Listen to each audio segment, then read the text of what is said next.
بسم اللہ الرحمن الرحیم۔ السلام علیکم، ہمارے چینل پر خوش آمدید۔ رات کا آخری پہر تھا اور وقت تہجد تھا۔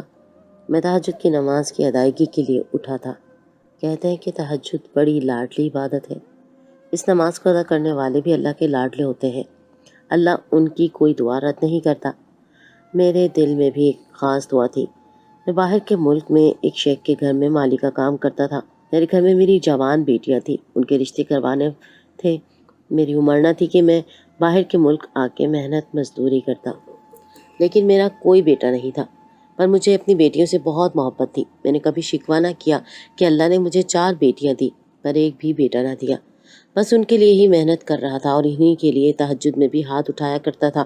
جب میں نے دیکھا کہ شیخ کے کمرے کی طرف سے کچھ عجیب و غریب آوازیں آ رہی تھیں، 2 لڑکیوں کی آوازیں تھیں جو بری طرح سے چلا رہی تھیں، میں نے اپنے کانوں کو ہاتھ لگایا اور میں سائڈ پر ہو گیا، کیونکہ اس طرح کی آوازیں میں اس گھر میں پہلے بھی سن چکا تھا۔ بڑی عجیب بات تھی کہ جس گھر میں کھڑے ہو کے میں تہجد پڑھ رہا تھا، اس گھر میں نہ جانے کتنا بڑا گناہ کیا جا رہا تھا۔ لیکن تھوڑی دیر کے بعد آوازوں پر غور کیا تو قدموں تلے سے زمین نکل گئی۔ جب اس طرف گیا تو سامنے کا منظر دیکھ کر جیسے روح فنا ہو گئی، کیونکہ شیخ کے ساتھ جو 2 لڑکیاں تھیں وہ کوئی اور نہیں بلکہ میرا نام خالد ہے۔ میرے گھر کے حالات نہایت ابتر تھے۔ میرے گھر میں 4 بیٹیاں تھیں اور محنت مزدوری سے میرا گھر تو چلتا، لیکن ان کی شادیاں جلد نہیں ہونے والی تھیں۔ پھر میرا ایک کزن تھا، اس نے کوئی جگاڑ کر کے مجھے دبئی بھجوا دیا اور ایک شیخ کے گھر میں مالی رکھوا دیا۔ اس نے مجھے کہا تھا کہ زیادہ کام نہیں ہوگا، لیکن یہاں پر مجھے بہت زیادہ محنت کرنی پڑتی، کیونکہ اس کا گھر بہت زیادہ بڑا تھا اور باغ میں بھی پورا دن ہی صفائی ستھرائی کرتا رہتا، اور وہ اس معاملے میں تھوڑا سا کھپتی بھی تھی۔ کہتا تھا کہ باغ کو بہت خوبصورت سا بنا کے رکھو، لیکن صبر شکر کر کے کام کر رہا تھا، کیونکہ پیسے تو مجھے میری امید سے زیادہ ہی مل رہے تھے۔ گھر والے بھی خوش تھے، اور وہاں پر انہوں نے یہ بات بھی بنا رکھی تھی کہ اچھی خاصی ملازمت ملی ہوئی ہے، تو سر اٹھا کر چلتے تھے۔ یہ شیخ بہت ہی زیادہ عیاش انسان تھا، اس کے پاس بہت ساری دولت تھی اور اس کے لیے عیاشی کرنا کوئی مشکل بات نہیں تھی، لیکن عیش پرستہ کا بھی اس نے الگ انتظام کر رکھا تھا۔ وہ یہ کہتا تھا کہ ہر ملک کی عورت کے ساتھ زنا کرنا چاہتا ہے۔ بڑی ہی عجیب سی بات تھی، اور میں اس بات پہ حیران تھا کہ اسے مختلف ملکوں کی عورتیں مل بھی جاتی تھی، وہ پہلے سے ہی ان سے دوستیاں کرتا، رابطے کرتا۔ اس نے اس کام کے لیے ایک بندے کو بھی رکھا ہوا تھا کہ فلاں ملک کی عورت کو لایا جائے اور اب کسی اور ملک کی عورت کو لایا جائے۔ جب سے میں یہاں پہ کام کر رہا تھا، مختلف ممالک سے عورتوں کو لایا جاتا تھا۔ کچھ بہت ہی خوبصورت ہوتی تھی، کچھ عجیب سی، کچھ کے قد چھوٹے ہوتے تھے، کچھ بہت لمبی ہوتی تھی، اور کچھ تو اتنی زیادہ سیاہ فام ہوتی تھی کہ جب تک مسکراتی نہیں تھی ان کی شکل ہی نظر نہیں آتی تھی۔ اگر میں اس شیخ کی بات کروں تو اس کا قد 5 فٹ 4 انچ تھا، یعنی کہ قد زیادہ لمبا نہیں تھا، لیکن اس کے پاس بہت پیسہ تھا۔ شکل بھی اس کی بالکل بھی واجبی تھی، کوئی خوبصورت مرد نہیں تھا۔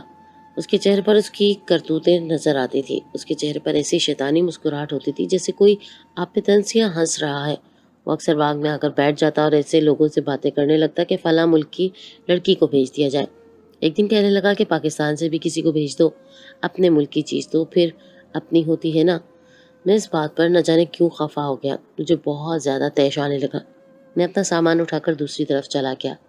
شاید اس نے بھی یہ بات محسوس کر لی۔ جب اس نے کال بند کر دی تو مجھے اپنے پاس بلایا۔ اس نے کہا کہ کیا وہ خالد، اپنے ملک کے بارے میں سن کر تمہارے تیور کیوں بدل گئے؟ اتنی ناراضی کیوں دکھا رہے ہو؟ اگر ایسی بات کر بھی دی تو کوئی بات نہیں، کیونکہ تم سچے پاکستانی ہو۔ میں بھی تو پاکستان سے بڑی محبت کرتا ہوں۔ میرا باپ وہاں کا تھا اور ماں یہاں کی۔ اس نے یہاں آ کر، میری ماں طلاق یافتہ تھی، پھر بھی اس سے شادی کر لی اور وہ بھی امیر ہو گیا۔ وہاں کے لوگ ایسے ہی ہوتے ہیں، 2-4 پیسے زیادہ مل جائے تو اپنا آپ آسانی سے پیش کر دیتے ہیں۔ میں اس کے ماتحت کام کرتا تھا، اس لیے کچھ زیادہ نہیں بول سکتا تھا۔ میں نے کہا کہ صاحب جی، اچھے برے لوگ ہر جگہ ہوتے ہیں۔ شاید اسی لیے اسے اتنی اچھی اردو بولنی آتی تھی، کیونکہ اس کا باپ پاکستان سے تھا۔ اس بات پر وہ خاموش ہو گیا، کیونکہ اسے میری بات کا کوئی مناسب جواب ہی نہیں ملا تھا۔ میری 2 بچیاں بھی کالج میں پڑھ رہی تھیں۔ میری بیوی کی مجھے کال آئی اور کہنے لگی کہ ان کی فیس دینی ہے۔ میں نے پیسے بھیج دیے، پھر کہنے لگی کہ گھر کی ضرورت کا سامان بھی لینا ہے۔ میں نے کہا کہ جو پیسے بھیجے تھے اس میں سے راشن کے پیسے نہیں بچے؟ تو اس نے کہا کہ نہیں۔ میں نے کہا کہ میں یہاں پر آ گیا تم لوگوں سے دور، اتنی محنت کام کرتا ہوں، پھر بھی خرچے پورے نہیں ہو رہے۔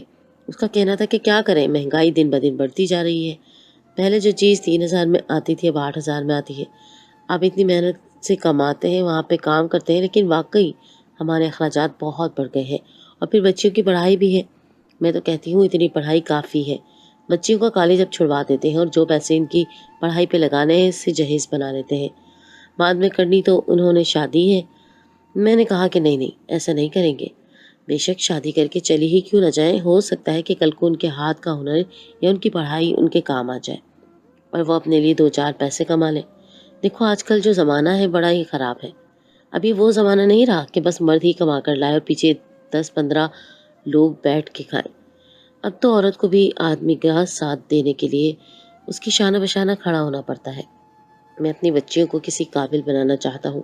میری بیوی نے کہا کہ لیکن پھر تو خرچے پورے نہیں ہو رہے ہیں، آپ کی بچیاں بھی آپ کا ہاتھ بٹانا چاہتی ہیں، وہ کہتی ہیں کہ ہم ٹیوشن پڑھائیں گے، سلائی کرنا سیکھ لیں گے۔ میں نے کہا کہ نہیں، اگر وہ اپنا وقت ان سب چیزوں پر لگائیں گی تو ان کی پڑھائی میں حرج ہوگا، اور جب اتنے پیسے دے کر پڑھائی کروانی ہے تو پھر ان کا دماغ صرف پڑھائی پہ ہی لگنا چاہیے۔ تم ان کو منع کرو، میں اور محنت کروں گا لیکن پیسے بھیج دوں گا۔ میری آخری بات صاحب جی نے سن لی اور کہا کہ کیا بات ہے، پیسوں کی ضرورت ہے؟ میں نے کہا کہ جی وہ اخراجات بڑھ گئے ہیں، مہنگائی بھی بہت ہے۔ میں نے یہ نہیں کہا کہ میری جوان بچیاں ہیں، میں ایسے آدمی کے سامنے اپنی بچیوں کا ذکر بھی نہیں کرنا چاہتا تھا، اور خرچے پورے نہیں ہوتے اسی لیے بیوی کی کال آئی تھی۔ پریشان اس نے کہا کہ تم ایک کام کیوں نہیں کرتے ہو، آج کل میرا پاکستان کی کوئی لڑکی دیکھنے کا بڑا دل ہے، تم وہاں سے کسی کو بلا لو اور اس میں اپنی کمیشن لے لینا۔ میں نے دل میں سوچا کہ اللہ معاف کرے میں کبھی بھی یہ کام نہ کروں، میں کیوں کسی کی بیٹی کو، کسی کی بہن کو اس کے کام کے لیے یہاں آنے کی دعوت نہیں دے سکتا اور پھر اس میں سے کمیشن لے کے کھاتا پھروں۔ میں تو اپنے ہاتھ کی کمائی کھانے والا آدمی تھا، میں ایک دلال نہیں بن سکتا تھا۔ میری اپنی جوان بیٹیاں تھیں، بے شک کوئی عورت اپنی مرضی سے ہی یہ کام کیوں نہ کرتی، میں پھر بھی ایسا کچھ کرنے والا نہیں تھا۔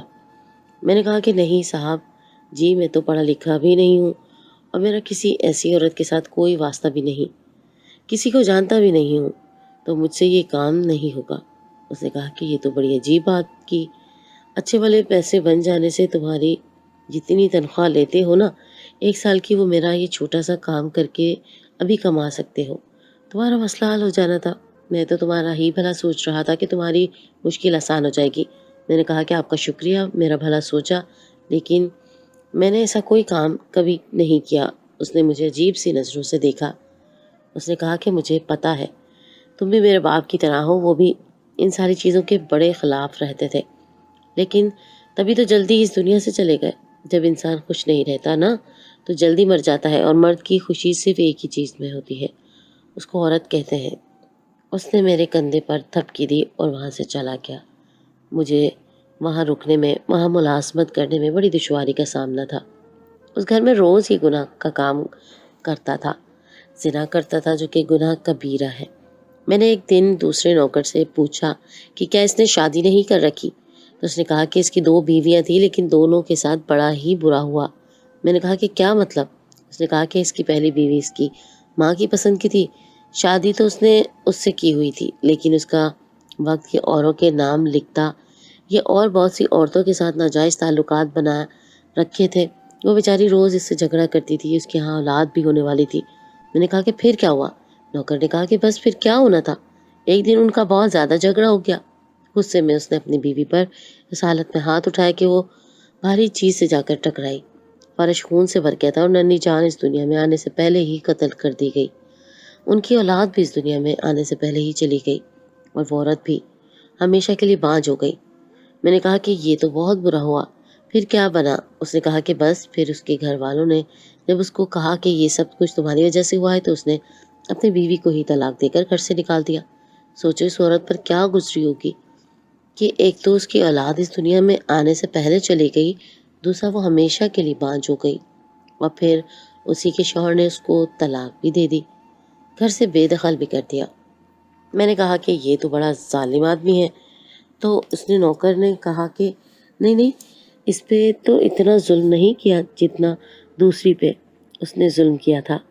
وہ اس کی پسند کی تھی، انہوں نے محبت کی شادی کی تھی، حالانکہ یہ قابل رحم اور قابل محبت ہرگز نہیں ہے کہ اس سے کوئی محبت کرے۔ میں نے کہا کہ ایسے نہیں کہتے، سب کو اللہ نے بنائے ہیں۔ وہ نوکر تھوڑی شرمندہ ہو گیا۔ اس نے کہا کہ تم اچھے انسان ہو اس لیے ایسا سوچتے ہو، نہیں تو گناہوں کی سیاہی چہرے پر جھلکتی ہے۔ یہ تم بھی جانتے ہو، کوئی ایسا نہیں سوچتا کہ اگر کوئی گناہ کرے تو وہ برا نہیں، بلکہ اس کی برائی بری ہے، بلکہ یہی سوچتے ہیں کہ یہ شخص ہی برا ہے۔ دوسری والی لڑکی بڑی پیاری تھی، کم عمر تھی، ہم سب کے ساتھ بھی اس کا رویہ بہت اچھا تھا، لیکن آہستہ آہستہ اس کی طبیعت خراب رہنے لگی، وہ بہت زیادہ بیمار رہنے لگی، اس کی ساری خوبصورتی جیسے ختم ہی ہو گئی۔ ہم نے اسے خوبصورت صحت مند جوان لڑکی سے ہڈیوں کا ڈھانچہ بنتے ہوئے دیکھا، پتہ نہیں یہ اس کے ساتھ کیا کرتا تھا، پر وہ اتنی بیمار ہو گئی کہ بیماری سے ہی اس دنیا سے چلی گئی۔ آخر پہ اس کی حالت ایسی ہو گئی تھی کہ وہ پہچانی نہیں جا رہی تھی۔ مجھے تو لگتا ہے کہ اس کو زیادہ ہی پسند آ گئی تھی، اس کی جان ہی نہ چھوڑتا تھا، اس لیے وہ بیچاری اتنی بیمار رہتی تھی۔ میں نے اپنے کانوں کو ہاتھ لگا لیا۔ میں نے کہا کہ ایسے انسان کے گھر میں ہم لوگ کام کرتے ہیں، اس کا نمک کھاتے ہیں، اس کی روٹی کھاتے ہیں، پتہ نہیں کل کو ہم کو بھی نہ کہیں جواب دہ ہو جائے۔ تو اس نے کہا کہ نہیں، ہمیں کیوں سزا ملے گی، ہم نے کیا کیا ہے؟ میں نے کہا کہ یہ بھی تو غلط ہے کہ اس گھر میں ایک غلط کام ہو رہا ہے اور ہم چپ چاپ بیٹھے ہوئے ہیں۔ اس نے کہا کہ ہم کیا کر سکتے ہیں، ہم تو غریب لوگ ہیں، ہم اپنا پیٹ پال لے، یہی کافی ہے۔ کل کو اس کے خلاف بولیں گے کہ یہ ہمیں نوکری سے نکال دے گا، پھر کیا ہوگا؟ تمہاری یہ نوکری بھی تو سفارش سے ہی لگی ہے، تمہیں دوبارہ نوکری نہیں ملے گی۔ یہاں یہ مالک کا کام کرتے ہو، اگر یہ نوکری چھوٹ گئی نا تو کوڑا اٹھانا پڑے گا اور باتھ روم صاف کرنے پڑیں گے۔ بات یہ نہیں ہے کہ باتھ روم صاف کرنے ہوں گے، بات یہ ہے کہ اس کے عوض ملنے والی رقم سے تمہارا گزارا نہیں ہوگا۔ اتنی تو مہنگائی ہے۔ میں خاموش ہو گیا، مجھے اپنی یہ خاموشی بڑی عجیب سی لگی تھی۔ میں سوچتا تھا کہ پتہ نہیں جو عورتیں اس کی زندگی میں آتی ہیں ان کی اپنی مرضی بھی ہوتی ہے یا نہیں۔ آپ کسی کو نوٹ دکھائیں، اس کی مجبوری کا فائدہ اٹھائیں اور اسے اپنے بستر تک لے آئیں تو اس میں قصور اس کا نہیں، آپ کا ہے۔ ایک انسان مجبور ہے اور آپ اس کو نوٹ دکھا رہے ہیں کہ میں تمہاری مجبوری کو ختم کر سکتا ہوں، تو وہ آئے گا ہی نا۔ آج کل ہر انسان ہی مجبوریوں کی زنجیر میں بندھا ہے۔ میری زندگی کے دن اسی طرح گزر رہے تھے۔ میری بیوی کہہ رہی تھی کہ بچیاں پورا دن پریشان رہتی ہیں، کہتی ہیں کہ کمائی کا کوئی متبادل ذریعہ نہیں مل رہا، کہتی ہیں کہ ہم نے بھی بابا کے پاس چلے جانا ہے اور ہم بھی وہیں پہ کوئی نوکری تلاش کریں گے۔ میں نے کہا کہ ایسا سوچنا بھی مت، بچیوں کا یہاں پر کیا کام ہے؟ تو اس نے کہا کہ کیوں، آپ کے ساتھ ہوں گی تو پھر کیا مسئلہ ہوگا؟ باپ کے سائے میں بیٹیاں رہیں، اس سے زیادہ اچھی بات اور کیا ہو سکتی ہے؟ اور پھر آپ کو یاد بھی اتنا کرتی ہیں۔ میں نے کہا کہ بالکل بھی نہ بھیجنا، ان کو یہاں ایسا سوچنا بھی نہ، ان کا یہاں پر کوئی کام نہیں ہے، وہیں پر چار دیواری میں عزت سے بیٹھے ہی ہیں۔ میں جب تک ہوں میں ہی کمائی کروں گا، کسی اور کو کوئی ضرورت نہیں ذلیل و خوار ہونے کی۔ میں کر لوں گا کچھ نہ کچھ، زیادہ محنت کر لوں گا، لیکن میری بیٹیوں کو یہاں بھیجنے کی بات بھی نہ کرنا۔ میری بیوی نے کہا کہ آپ تو غصہ ہو گئے، دراصل آپ کی بیٹیاں ہی مذاق مذاق میں یہ باتیں کر رہی تھی، میں نے تو ان کو اس وقت ہی منع کیا تھا۔ میں نے کہا کہ یہ کوئی مذاق نہیں ہے، پردیس کاٹنا آسان نہیں ہوتا، لوگوں کو صرف پیسے نظر آتے ہیں کہ یہاں پہ 2 پیسے ملتے ہیں تو وہاں یہ 4 ملیں گے، لیکن 4 پیسے کمانے کے لیے ہمیں کیا کچھ نہیں قربان کرنا پڑتا۔ مجھے بھی تم لوگوں کی یاد آتی ہے، اور میں جس انسان کے ساتھ کام کرتا ہوں اس کا ایک بھی کام ٹھیک نہیں ہے، پر میں کیا کروں؟ میری بیوی نے کہا کہ ٹھیک ہے، وہ دوبارہ ایسی کوئی بات بھی نہیں کرے گی اور اپنی بیٹیوں کو بھی سمجھا دے گی۔ میں ایسا سوچ بھی کیسے سکتا تھا کہ میری بیٹیاں یہاں پر آ کے کام کرتی، کہیں ان کو اس آدمی جیسا ہی کوئی شیخ مل جاتا تو پھر ان کا کیا اثر ہوتا؟ مجھے نوکر نے یہ بھی بتایا کہ ابھی تو یہ اپنی پسند سے لڑکیوں کو منگواتا ہے، پہلے تو اس کو جو مل جاتی تھی وہ اسی کے ساتھ وقت گزاری کر لیتا تھا۔ بڑا ہی عجیب آدمی ہے، دولت انسان کو ٹکنے نہیں دیتی، نہ پیسے ہوتے ہیں تو پھر انسان اس طرح کی حرکتیں کرتا ہے۔ کبھی غریب بندے نے بھی عیاشی کی ہے کیا؟ وہ تو 2 وقت کی روٹی پوری کر لے تو بڑی بات ہے، اور امیر آدمی تو عیاشی کیے بغیر رہتا ہی نہیں ہے۔ میں نے کہا کہ یہ شاید بھول گیا ہے کہ اس نے ایک دن مرنا بھی ہے، وہاں جا کر حساب کتاب بھی دینا ہے۔ زنا بہت بڑا گناہ ہے، اس کی بخشش نہیں ہوگی۔ نوکر نے کہا کہ اس کی بخشش نہ ہوگی۔ نوکر نے کہا اس کی آخرت جیسی بھی ہو، اس کی دنیا تو بڑی اچھی جا رہی ہے، ہم ہی ذلیل ہو رہے ہیں۔ اتنا کہہ کر وہ وہاں سے چلا گیا اور میں خاموش ہو گیا۔ رات کو یہی سوچ رہا تھا کہ میری بیٹی کو یہاں آنے کی کیا پڑی ہے، اللہ نہ کرے وہ کبھی یہاں پر آئے۔ کچھ دن اسی طرح گزر گئے۔ ایک رات تہجد کے وقت میری آنکھ کھل گئی۔ میں نماز پڑھنا چاہتا تھا، مجھے پہلے سے بھی تہجد پڑھنے کی عادت تھی اور میں اکثر تہجد کی نماز پڑھا کرتا تھا۔ میں نے سنا تھا کہ اگر آپ کے دل میں کوئی خواہش اور آپ اسے تہجد کی نماز میں اٹھ کر مانگیں تو وہ ضرور پوری ہوتی ہے۔ میرے دل میں بھی یہی خواہش تھی کہ میری بیٹیوں کے نصیب اللہ اچھے کرے، ان کو زندگی دے، میرے رزق میں برکت ڈالے تاکہ میں ان کے لیے اچھا کر سکوں۔ بس میں رات کو اٹھ گیا۔ میں جس کوارٹر میں رہتا تھا اس میں باتھ روم نہیں تھا، باتھ روم پیچھے بنا ہوا تھا۔ میں اس طرف چلا گیا اور باہر والی ٹوٹی کھول کے وضو کرنے لگا کہ اچانک سے ہی میرے کانوں نے کچھ سنا۔ شیخ کے کمرے سے 2 لڑکیوں کی آوازیں آ رہی تھی۔ میں ایسی آوازیں پہلے بھی سنتا رہتا تھا۔ میں نے اپنے کانوں کو ہاتھ لگا لیا اور اپنے دماغ کو ان آوازوں کے پیچھے جانے سے روکنے لگا۔ میں نے ان آوازوں کو سن رہا تھا لیکن سننا نہیں چاہتا تھا۔ میں نے وضو کیا اور نماز پڑھنے کے لیے کھڑا ہو گیا۔ ابھی نماز پڑھی ہی تھی کہ آوازیں کچھ عجیب سی ہونے لگی تھی۔ ایسے لگنے لگا کہ جیسے وہ لڑکیاں اس آدمی کے ساتھ جھگڑ رہی ہیں، چیخ رہی ہیں، چلا رہی ہیں۔ اب مجھے کچھ گڑبڑ لگنے لگی۔ میں اٹھ کر اس طرف چلا گیا۔ اب میں دروازے کے بالکل پاس کھڑا تھا اور دروازہ بھی کھلا ہوا تھا۔ اندر سے مجھے کچھ نظر بھی آ رہا تھا کہ اندر 2 لڑکیاں ہیں جنہوں نے بہت چمکیلے بھڑکیلے سے کپڑے پہن رکھے ہیں اور شیخ بھی اندر ہی ہے۔ ابھی بھی لڑنے جھگڑنے کی آوازیں آ رہی تھی۔ تھوڑی دیر کے بعد خاموشی چھا گئی۔ میں نے دروازے پر ہلکی سی دستک دی تو دروازہ خود ہی کھل گیا۔ سامنے کا منظر دیکھا تو قدموں تلے سے زمین نکل گئی تھی۔ مجھے یہ سب دیکھنے کی امید نہیں تھی۔ میں تو حیران ہی رہ گیا۔ ان دونوں لڑکیوں نے میری طرف دیکھا تو ان کی حالت بھی عجیب سی تھی۔ شیخ زمین پہ پڑا ہوا تھا اور مجھے نہیں لگتا تھا کہ وہ زندہ تھا۔ ان دونوں لڑکیوں کو سانس چڑھا ہوا تھا۔ ان کے ہاتھ میں ڈریسنگ کا شیشہ چور چور تھا۔ بھاری قسم کی لوہے کی سلاخیں بھی ان کے ہاتھ میں تھی۔ بھاری۔ میں نے کہا کہ یہ کیا کیا تم لوگوں نے؟ تو انہوں نے مجھے ہاتھ پکڑ کے اندر کھینچ لیا اور دروازہ بند کر دیا۔ انہوں نے کہا کہ ہم بہت زیادہ مجبور تھے، ہمیں یہاں پر اس لیے بلایا گیا تھا کہ ہمیں یہاں اچھی جاب ملے گی۔ اس کے آدمی نے ہمیں کہا تھا اور وہ ہمیں اس کے پاس چھوڑ کر یہاں سے بھاگ گیا اور یہ ہمارے ساتھ الٹی سیدھی حرکتیں کرنے پر اتر آیا۔ اس لیے ہم نے اپنے بچاؤ میں اس کے سر پہ شیشہ دے مارا، پر ہمیں لگتا ہے کہ یہ اس دنیا سے جا چکا ہے۔ میں نے کہا کہ تم دونوں نے یہ کیا کر دیا؟ وہ کسی اور ہی علاقے کی لگ رہی تھی، لیکن یہاں پر رہنے کی وجہ سے مجھے ادھر کی زبان آ گئی تھی اور ان کو بھی ادھر کی زبان آتی تھی، پر وہ کچھ ٹوٹی پھوٹی زبان میں بول رہی تھی، یعنی کہ میری طرح ہی بول رہی تھی۔ میں نے کہا کہ اب کیا ہوگا؟ یہاں پر پولیس آ جائے گی، تھوڑی دیر کے بعد اس کی گارڈ کو پتہ چل جائے گا۔ انہوں نے کہا کہ ہماری مدد کرو، اللہ نے تمہیں بھی بیٹیاں دی ہوں گی۔ تو میں ان کا واسطہ۔ میں نے کہا کہ ہاں میری بھی 4 بیٹیاں ہیں، تمہاری جتنی ہی ہیں، میں سمجھ سکتا ہوں، تم فکر نہیں کرو، میں کچھ کرتا ہوں۔ میں نے ان لوگوں کو وہاں سے نکال کے اپنے کوارٹر میں چھپا دیا اور اس جگہ کو صاف کر دیا۔ شیخ کو اٹھا کر اس کے بستر پر لیٹا دیا تاکہ ایسا لگے کہ جیسے وہ نیند میں ہی اس دنیا سے چلا گیا ہے۔ اس کے پاس اس کا لیپ ٹاپ پڑا ہوا تھا۔ میں ایک لڑکی کو لے کر آیا۔ میں نے کہا کہ میرے دماغ میں ایک خیال آیا ہے، اگر تم کر سکو تو۔ میں نے کہا کہ تم اس کے لیپ ٹاپ کے اندر ایک نوٹ لکھ دو جس میں یہ لکھا ہو کہ یہ اپنی مرضی سے اس دنیا سے جانا چاہتا ہے۔ اگر ہم پین سے یا قلم سے لکھیں گے تو لوگ کہیں گے کہ یہ تو اس کی لکھائی نہیں ہے، لیکن اگر لیپ ٹاپ میں لکھیں گے تو پڑھ لکھائی کا تو سوال ہی پیدا نہیں ہوتا۔ اس نے کہا کہ آپ کا دماغ تو بہت تیز چلتا ہے۔ اس نے شیخ کی طرف سے ایک نوٹ لکھ دیا۔